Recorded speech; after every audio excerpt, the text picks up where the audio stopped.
greetings, Traveler Challenger here. Today we are playing Diablo 2 Resurrected as a Paladin, going back to testing some terrible sets. This time it will be Milabrega's Regalia, widely considered as one of the worst sets in the entire game. But will it matter for Paladin? Probably not, so let the challenge begin. Rules. Playing as Paladin using entire Milabrega's Regalia set as soon as possible, using charms and sockets. Run ends with killing Baal on Hell. This is hardcore run, 1 life, no deaths. Milabrega's Regalia is normal level set that requires level 17 to be used for every piece, and 100 strength for its heaviest item, that is an armor. Almost every single item here is as remarkable as it gets. Seriously, just look at the helmet or the aforementioned armor. There are magic items that has more flair than that even earlier. To its detriment, it consists of 4 items in slots that can be used for rune words, so no double spirit for me in a nightmare. However, it got pretty nice upgrades in patch 2.4 of Resurrected version, so I am curious to see if it is even remotely worth it to run it until hell, if you would be so lucky to find it in that playthrough. I will discuss the set and its bonuses once I will be able to wear them, most likely in Act 2 of Normal. To even use the set, I need to get to level 17 and 100 strength, which at this level is just unheard of, and since Paladin starts with 25 strength, it means that for the next 15 levels I have to only get strength in hardpoints to wield the set without any other item bonuses. Since the set is not at all powerful, let's go for some fun build, in that case Fist of the Heavens, but to get there I need levels 30, so until then I need to put points somewhere, so Might it is. Increases physical damage of me and my party. I like to do all quests in normal, no matter if they're going to give me a good reward or not, but getting whatever there is possibly to get is nice in the very beginning. Den of Evil is no-brainer, but Rogue Mercenary for free is just a slight help. In the grand scheme of things, she will be replaced anyway. Holy Bolt is one of the necessary skills and a cornerstone of this build. It sends a holy projectile that deals magic damage to undead and demons along its path and can heal your allies. This is usually used for single target damage, as it is much more spammable than the Fist. I also did change my aura to Holy Fire. It deals fire damage passively in a radius, but also adds fire damage to my attacks. Normally I would use this to go through the game until about Act 4 Nightmare, but I like to do these videos by playing the build from the very start and not resetting it. But since it is required anyway, might as well use it now. Between passive fire damage and absolutely smacking amount of magic damage from Holy Bolt, level 5, there is just no way that Andariel is not going to die. Although as you can see, my death was also on the table. In normal, Mercenary does not offer any useful aura, so I decided to just roll with Hassin that has Prayer, for some passive healing. More importantly, he can be in the front taking all the damage, while Holy Bolt is simultaneously dealing damage and keeping him alive, which is great strategy.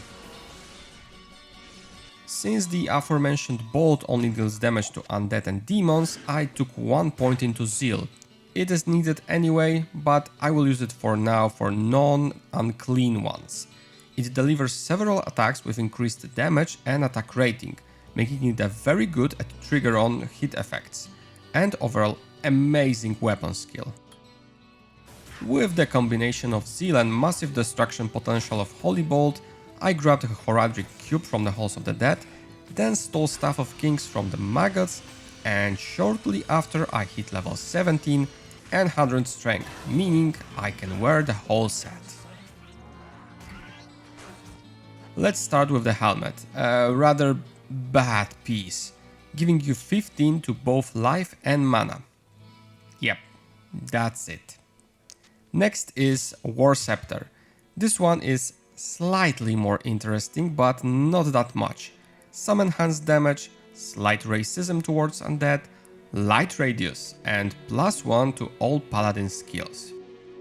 2 pieces gives 75 to attack rating and plus maximum lightning damage per character level. Also, crown now gives 40% cold resistance.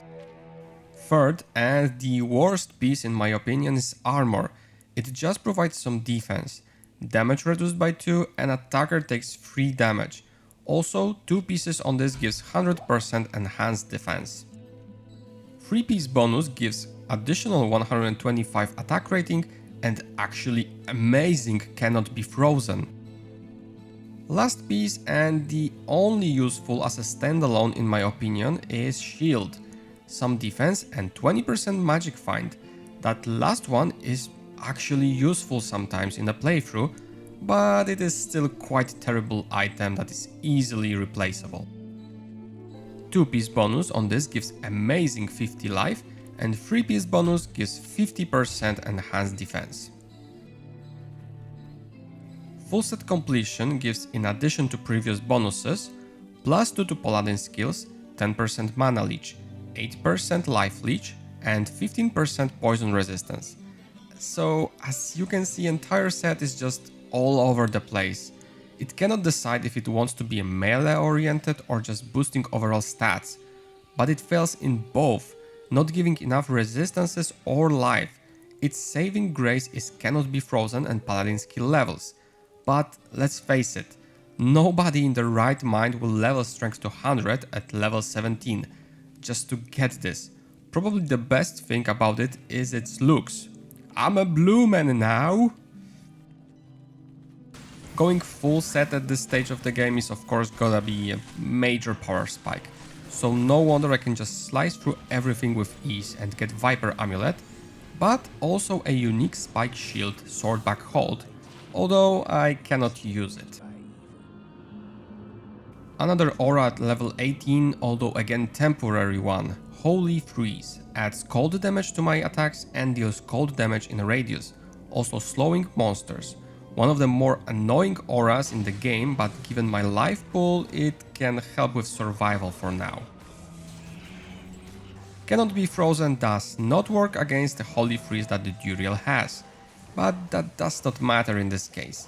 Holy Bolt is just so strong at this point that I can just keep hurting him while Hassin is getting constantly healed. I love this. When Jade figurine dropped, I did not hesitate. I ported back to town immediately to get some boost to my life, as my fragile posture demands some muscles due to poor vitality, and quickly after that I managed to get the Eye of Kalim for later. My build isn't complete, that is a fact. I am using just some random abilities at really their lowest power level, and I cannot help but wonder if this is how devs originally envisioned that this game would be played. Just look, I am using Zeal for normal monsters, Holy Bolt for demons and undeads when I have mana, Charge is there to help with movement, and of course Holy Freeze as an aura to slow down everything. I feel like a child now playing this game, putting one skill point into every ability until something sticks.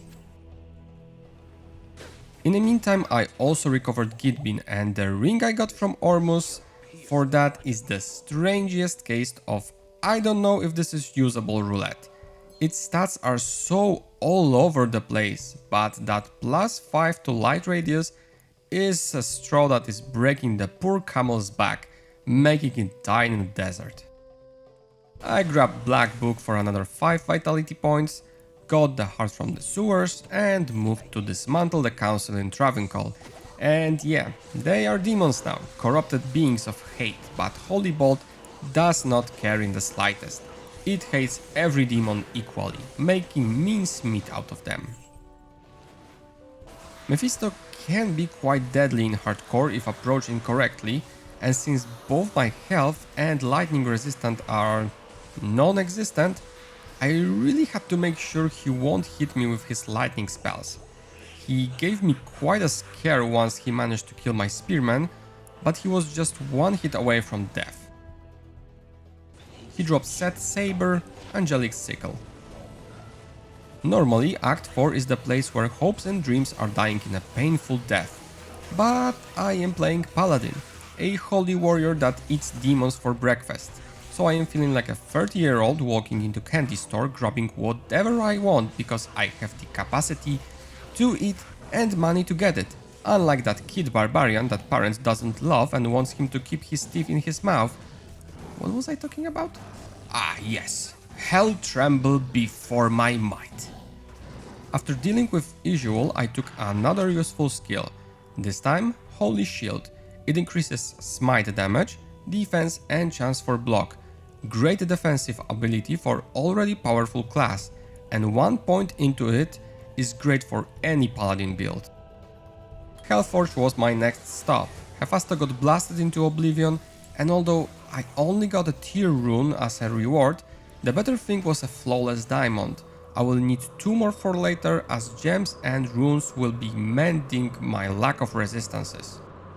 Diablo is the first boss where keeping my merc alive is almost impossible due to sheer amount of damage this bastard can do in just a split second.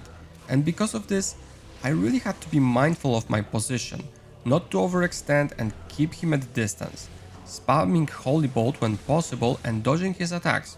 Fortunately for me, he cannot slow me down, thanks to that cannot be frozen, so in that matter fight was rather easy. As with every set run, it is extremely important to complete this act's first quest and stop the siege, as after that you get the access to create sockets in any socketable item, so I can get some additional stats into either my weapon, shield, helmet or body armor. Since I will be using those until the end of the run, it is already a good idea to use it on shield in this case, as once I get more diamonds, I can use them for massive resistance boost. These big furry ice yetis are the only things here in Frozen River that I am struggling with.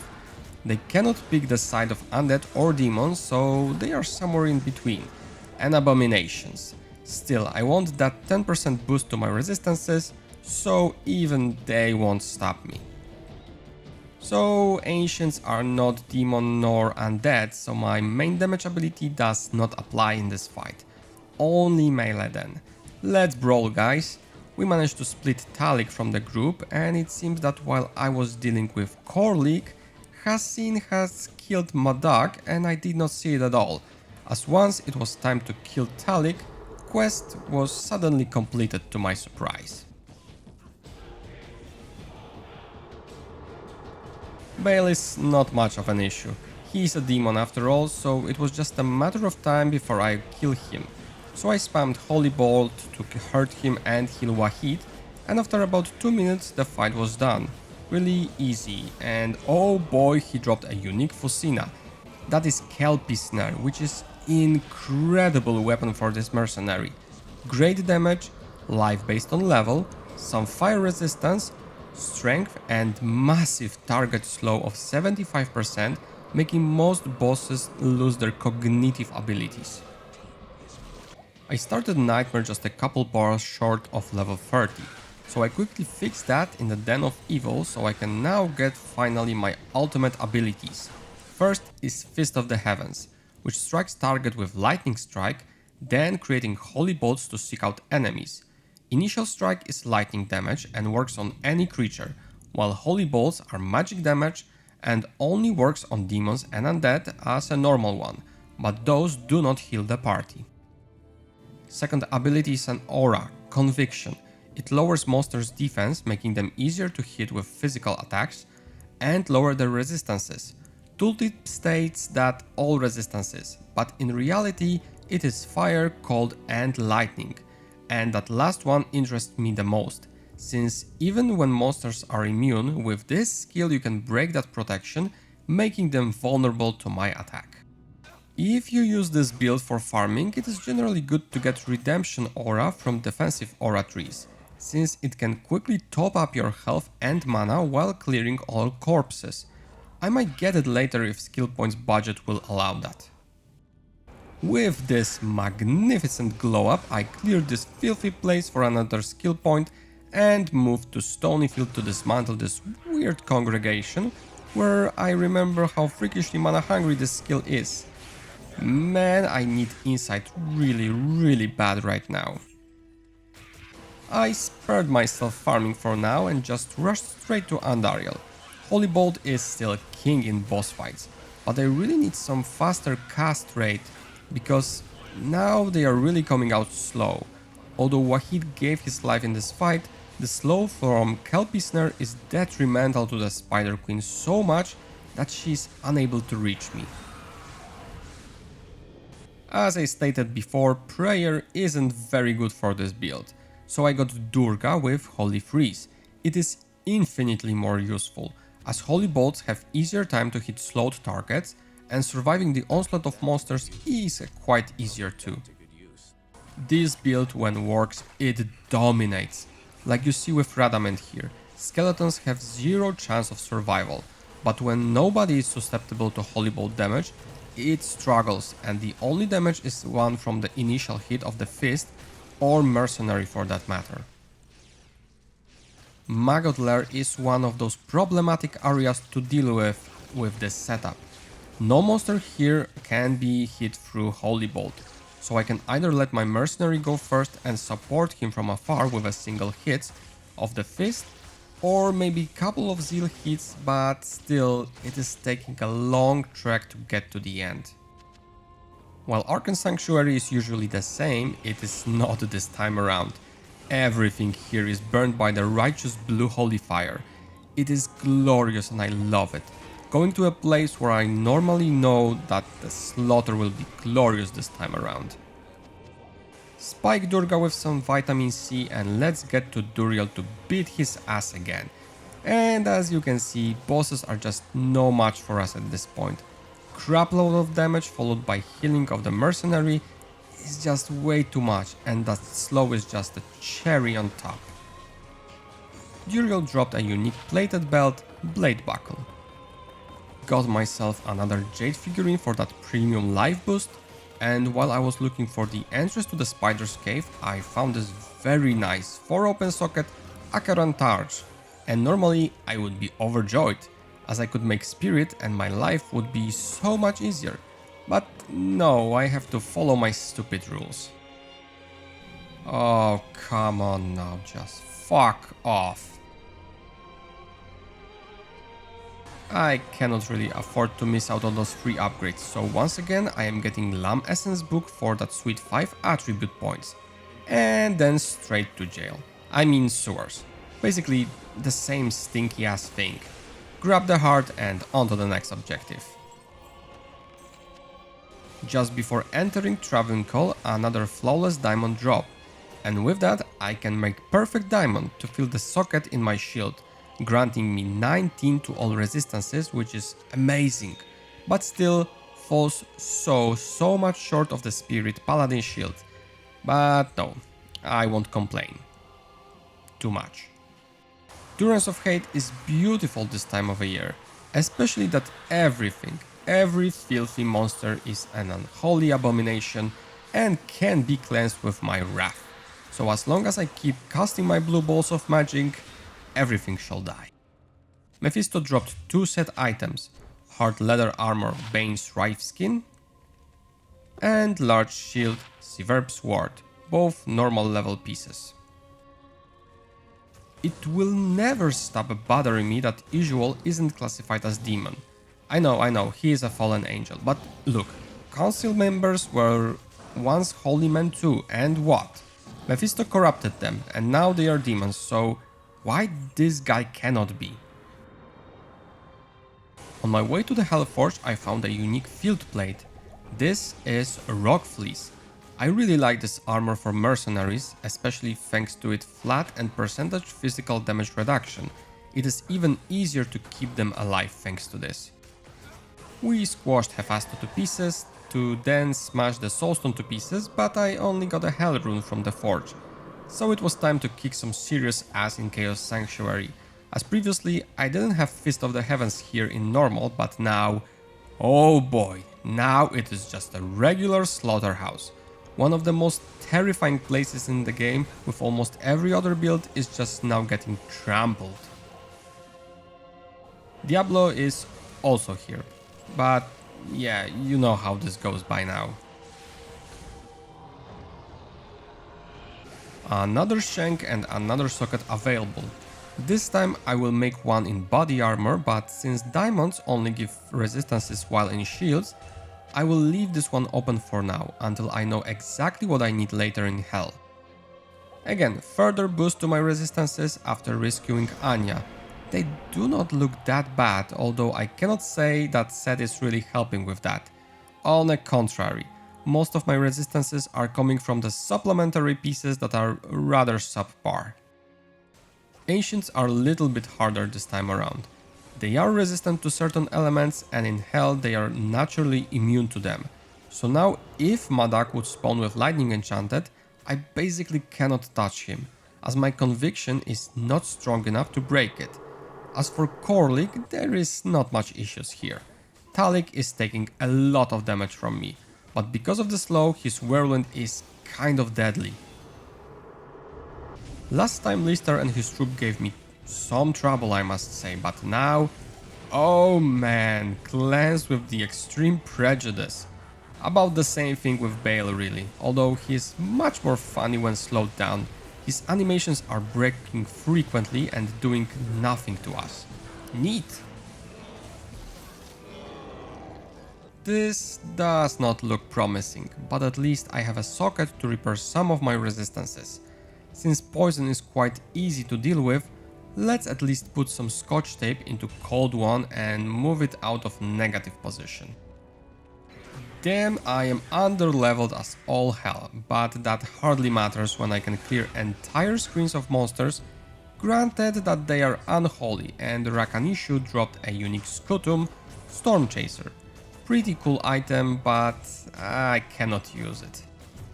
This I did not expect it. A unique Grand Charm drop for me in an underground passage. That is of course Git's fortune, and although it rolled pretty bad, it is still great. But I do not have a level to even use it for now. What a shame. I tried getting some runes from the Countess to no avail sadly. I wanted to get something nice for my Merc, for him not to die all the time. But well, here we are fighting Andariel after all again, and I don't think I have ever been more insulted by the drops left by her. Just look at that.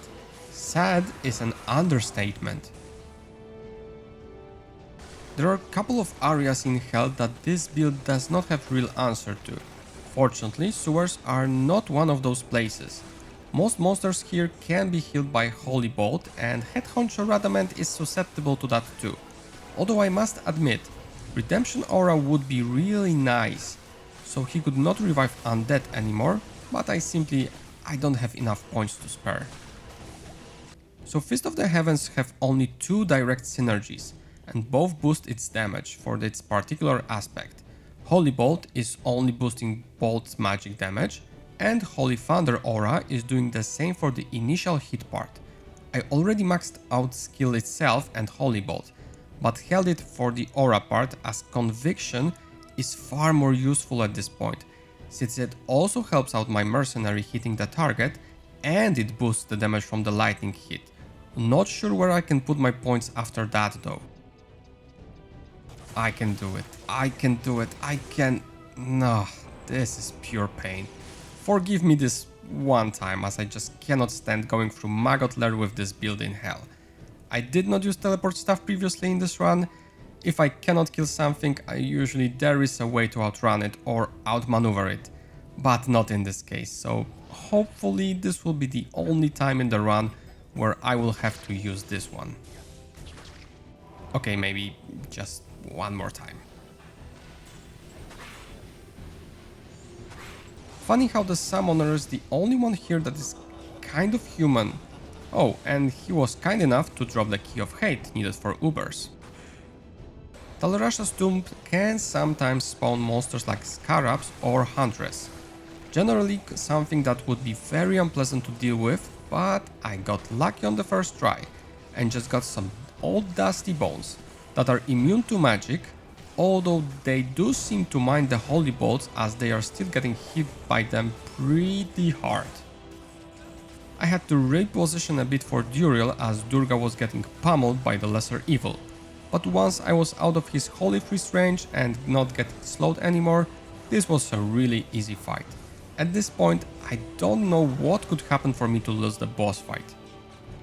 Considering that I am only level 66, my health pool does not look that bad.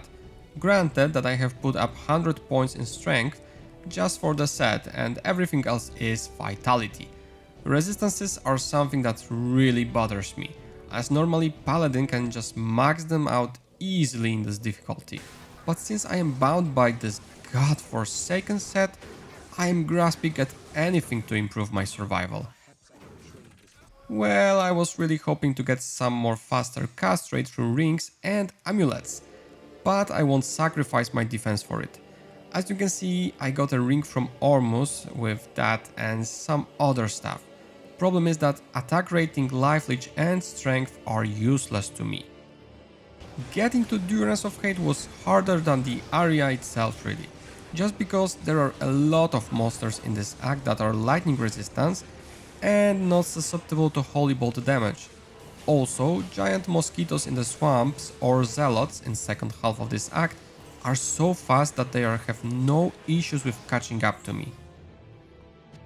Mephisto was probably the first time I had issues with any boss, mostly due to the fact that Durga could not receive healing fast enough, but also his equipment is sorely lacking.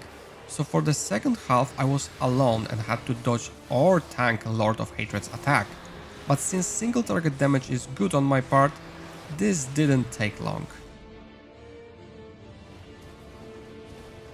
Since Merc is dying a lot from elemental damage, I decided to put some patch on that in form of this Gemmed Dusk Shroud with 4 open sockets with couple of runes to gain 32 all resistances. I don't have a better solution for now since I lack runes to even make a better helmet for him, so this will have to do for the time being. It's a cold day in hell when I am actually looking forward to get into this act. No real obstacles, I can kill mostly everything with relative ease. Main issue is the speed I am doing it. I still don't have a better amulet that could get me some skill levels, so I am only relying on what set provides, which is shit. Got to the forge and dispatched the smith to get the hammer, and finally I received something useful, a lamb rune dropped. Not the best thing ever, but with it I can create smoke body armor for my mercenary, which is infinitely better than his makeshift creation of mine, with that crisp 50 to all resistances. Even with those resistances max, he still cannot withstand either lightning breath or firestorm from Diablo, but he did through a successful jab, slowing Devil down, basically rendering him down to a vegetable form, which at this point is all I could ask for. I still cannot believe how overpowered slow can be in this game in terms of dealing with bosses. I really love this build, and in the Resurrected version it is finally viable. With the buff to the Fist of the Heavens, it opens up so many possibilities to farm better areas, clearing them faster and more efficiently, but really, it is just fun to use. Out of all caster builds, this might be my favorite. The power it brings with density clearing is amazing, but also it serves great as a boss killer. You don't really need anything more than a bulky mercenary to stand in front, getting healed while demons are getting blasted to pieces, while simultaneously getting their resistances shredded to pieces with conviction. Sure, it isn't the best with dealing with anything else other than demons and undead, but really, if you want a frictionless playthrough experience, just get Hammered In or any other billion variants of the sorceress. But where is the fun in that? As for the set, it still very much sucks. Unfortunately, it is getting dragged by so many things, even for low level set. For starters, it has 4 pieces and they are taking all rune word slots. It requires 100 strength to be used in its entirety. That would not be that much of a problem, but since Paladin can get spirit off his class specific shields, that requires less to be used. It doesn't really work well as a caster build, as it only provides 3 to Paladin skill levels for 4 item slots. It does not also work for melee build, as it only includes normal level weapon, which doesn't scale well, and by that, life and mana leash are both negligible effects. It's only saving grace it cannot be frozen. But let's be real, if you need 3 slots for that alone, it is not worth getting. Still, it was fun to play Paladin again.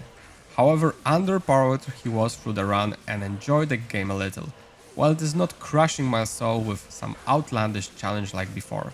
I urge you to try this build when you have a chance and never touch this set ever in your life. Thank you very much for watching. Stay tuned for more games and gaming challenges. Like it if you liked it, subscribe and ring the bell. Check out my other videos too, and as always, Challenger departs.